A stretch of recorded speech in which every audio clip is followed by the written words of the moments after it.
Hello guys, welcome back to idealise English class. Idealise English class में आप सभी का स्वागत है। आज मैं एक बहुत ही बड़ा टॉपिक लेकर के आया हूँ। इस टॉपिक का नाम है नाउन।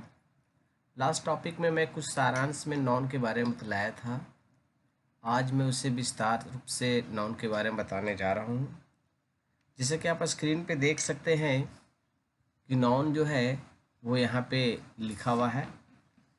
अब नॉन के सबसे पहले जो हम लोग समझेंगे कि इसका डिफ़ाइन क्या होता है।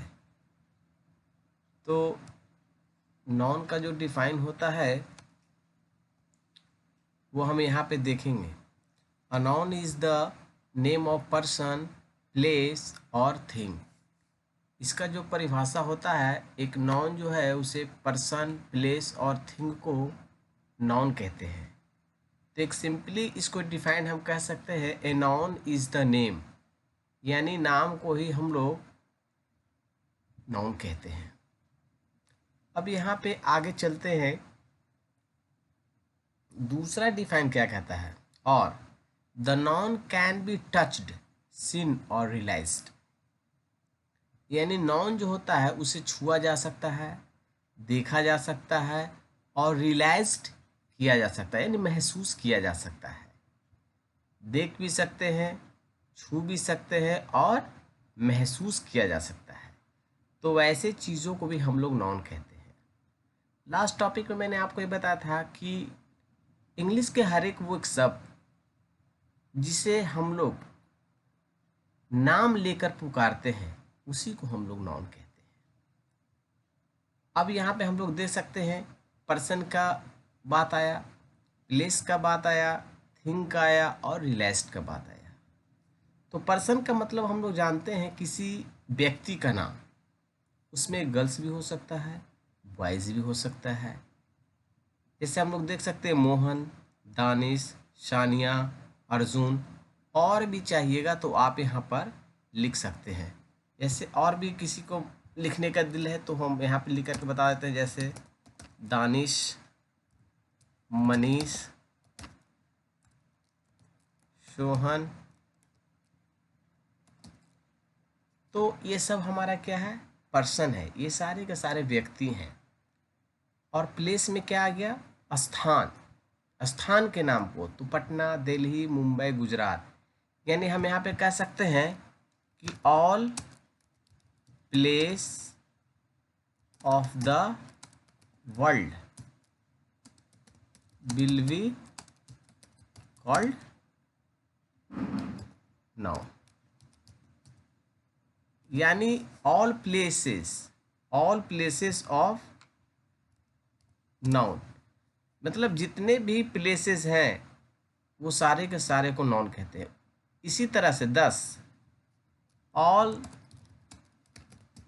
Things are called noun. जितने भी वस्तुएं हैं वो सभी को हम लोग नाउन कहते हैं। इसी तरह से हम लोग कह सकते हैं रियलाइज का मतलब होता है महसूस करना।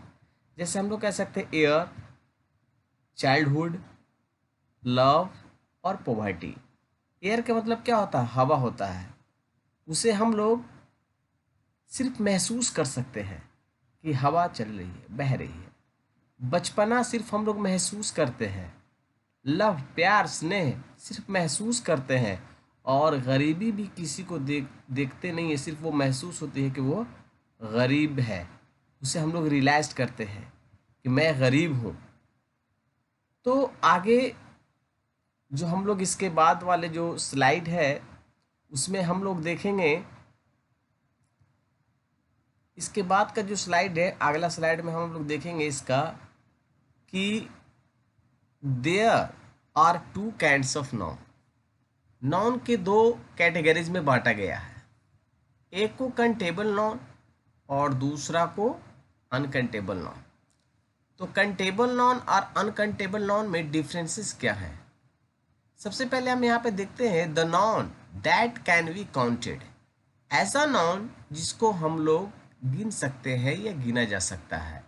फॉर एग्जाम्पल्स के तौर पे Ram, Mohan, Ganga, Yamuna, boys, girls, reverse, crowd, team, army, this all will be called countable non.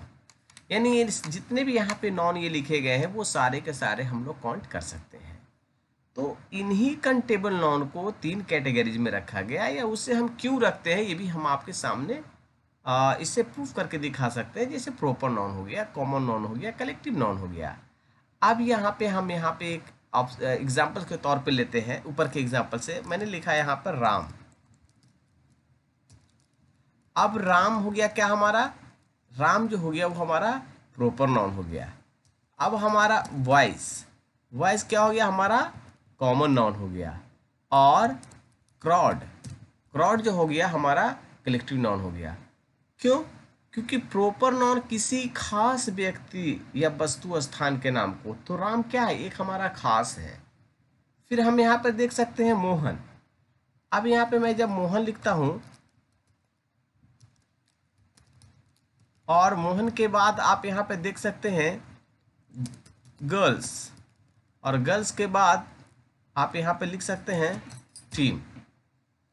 तो मोहन, राम, ये सब क्या है, वाइज है। अगर हम किसी क्लास में किसी बच्चे को पढ़ा रहे हैं तो वहाँ पे कोई एक राम है, तो मैंने कहा राम इधर आओ, तो अगर 50-60 बच्चे बैठे हुए हैं तो एक पर्टिकुलरली मैं किसी का नाम लिया तो वहाँ पर से राम उठकर मेरे पास आएगा, क्योंकि वो एक खास है। मैंने खास बोला क्योंकि वहाँ पे बगल के जो और छात्र है वो भी ये भी कहेगा अरे मेरा तो नाम नहीं सर ने लिया।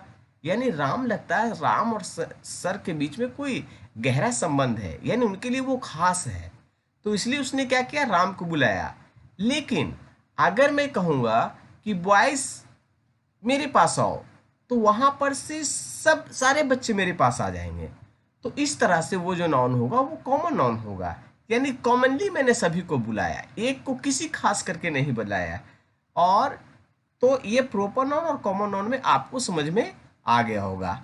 जैसे अब हम यहाँ पे लिख देते हैं गंगा, अब यहाँ पे जस्ट लिख देते हैं रिवर्स। अब एक बात समझिए, गंगा का मतलब क्या हुआ, गंगा का मतलब हो गया नदी, और सॉरी गंगा एक नदी है, गंगा एक नदी का नाम है, लेकिन रिवर्स का मतलब क्या हो गया, नदी हो गया। तो जैसे गंगा हमारा नदी है, उसी तरह से हम कह सकते हैं कि यमुना भी क्या है, हमारा नदी है। लेकिन ये दोनों क्या है, नदी है, यानी नदी में वो दोनों आ गए, चाहे गंगा बोलिए, यमुना बोलिए, ब्रह्मपुत्र बोलिए, सरयू नदी बोलिए, झील नदी बोलिए, वटेवर, सारे के सारे हमारे क्या है, नदी है। अब यहाँ पे आती है बात कलेक्टिव नाउन का। तो कलेक्टिव नाउन कहता है अ ग्रुप ऑफ पर्सन और प्लेस और कलेक्शन, जहाँ पे एक पर्सन या थिंग्स का बोध कराता हो, वो भी नाम ही हो। जैसे क्राउड, जहाँ पे मोर देन पीपल, एक झुंड में हो, जैसे क्राउड। अगर कहीं पे भीड़ भाड़ होगा तो मोर देन पीपल होगा, वहाँ पे एक से अधिक पीपल होगा, एक क्राउड होगा। तो वो क्राउड एक कलेक्टिव है, एक कलेक्टिवली है, एकदम समूह बनाए हुए है। जैसे टीम, अगर कोई भी टीम होती है तो उसमें भी एक से अधिक लोग होते हैं। जिससे हम लोग कह सकते हैं मैं यहाँ पे दे सकता हूँ कि यहाँ पे कह सकते हैं एक हम कलेक्टिव नाउन में बताता हूँ, अ बंच ऑफ कीज, मतलब चाबियों का गुच्छा। एक चाबी नहीं, चाबियों का गुच्छा, उसमें एक दल है, वो भी क्या है, चाबियों का गुच्छा है। उसी तरह से हम कह सकते हैं फैमिली, फैमिली में एक मेंबर्स नहीं होते हैं, उसमें कई मेंबर्स को मिल करके एक फैमिली का वर्ड दिया जाता है। जिससे हम लोग कह सकते हैं आर्मी, आर्मी एक दल होता है, कोई एक उसमें व्यक्ति नहीं होता, एक सिपाही नहीं होता, वो भी एक दल होता है, जिसको हम लोग कलेक्टिव नाउन कहते हैं। अब let's see uncountable noun. Uncountable noun कहता है the noun that can not be counted, वैसा नाउन जिसको गिना ना जा सकता हो। तो वो कौन कौन से ऐसे नाउन हैं जिसे गिना नहीं जा सकता। तो हम लोग कह सकते हैं अनकाउंटेबल नाउन में, फॉर एग्जाम्पल्स हम लोग देख सकते हैं यहाँ पे, childhood, honesty, kindness, wisdom, wear, rice, wheat, oil, sugar, milk, these all are called uncountable noun. क्या नहीं, क्या आप बचपन है तो उसे आप गिन सकते हैं, अगर किसी के पास ईमानदारी है तो उसे गिन सकते हैं। किसी के पास दयालुता है, क्या आप गिन सकते हैं? किसी के पास बुद्धि है, गिन सकते हैं? नहीं गिन सकते हैं। हवा चल रही है, नहीं गिन सकते हैं। तो ये जो अनकंटेबल नाउन है वो परफेक्ट है, और वो जो एग्जाम्पल्स है वो परफेक्ट है, यानी हम कहीं से भी इसमें कट नहीं कर सकते हैं। तो यहाँ पे एक सवाल होता है, क्वेश्चन होता है कि जैसे कंटेबल नाउन को 3 कैटेगरीज में रखा, 3 कैटेगरीज में जैसे मैंने आपको समझाया, क्या इसी तरह से अनकंटेबल नाउन को भी डिवाइड होते हैं, या अनकंटेबल नाउन को भी डिवाइडेड किया गया?